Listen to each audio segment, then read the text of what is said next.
एक दशक पहले तक संजय निषाद, मुकेश सहनी, कृष्णा सिंह, ओम प्रकाश राजभर का नाम उत्तर प्रदेश की आम जनता ने सुना तक नहीं था। मगर आज के दौर में ये छोटी पार्टियां उत्तर प्रदेश और देश की राजनीति में महत्वपूर्ण भूमिका निभा रही हैं। खासकर उत्तर प्रदेश के पूर्वांचल क्षेत्र में 2017 में ये सभी पार्टियां भाजपा के छाते के अंदर एक सीमित दलित और अगड़ा दलित जाति का प्रतिनिधित्व कर रही थी।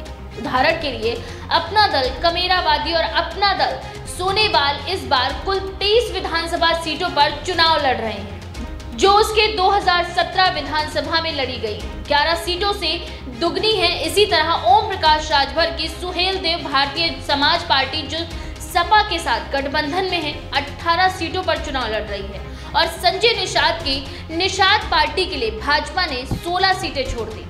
अब सोचने वाली बात यह है कि जिस पिछड़ी आबादी का उत्तर प्रदेश की कुल आबादी में 5% हिस्सा ही है, वह आबादी लगभग 73 सीटों पर चुनाव कैसे लड़ रही है। अगर हम उसके कारण पर चर्चा करें तो हमें समझ में आता है कि पिछड़ी जातियों से निकली पार्टियां अब अपने राजनीतिक भविष्य को लेकर अधिक समझदार हो गई हैं। उनकी अपनी राजनीतिक और आर्थिक इच्छाएं भी बढ़ गई हैं। दूसरी बात ये है कि सभी छोटी पार्टियां सपा और बसपा से निकली हैं और एक समय पर इन पार्टी के वोटर एक तरफा वोट इन पार्टियों को देते थे, मगर सपा और बसपा से मोह भंग होने के बाद भाजपा ने इनको अपने पाले में खींच लिया।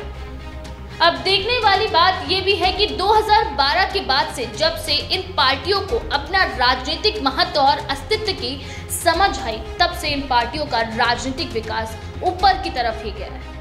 देखने वाली बात यह भी दिलचस्प होगी कि अपने राजनीतिक भविष्य के सपने संजोए हुए ये सभी छोटी पार्टियां उत्तर प्रदेश और देश की राजनीति में कितना आगे तक जाती हैं। ऐसे ही ताजा तरीन खबरों के लिए बने रहिए हमारे साथ, देखते रहिए लाइव इंडिया न्यूज।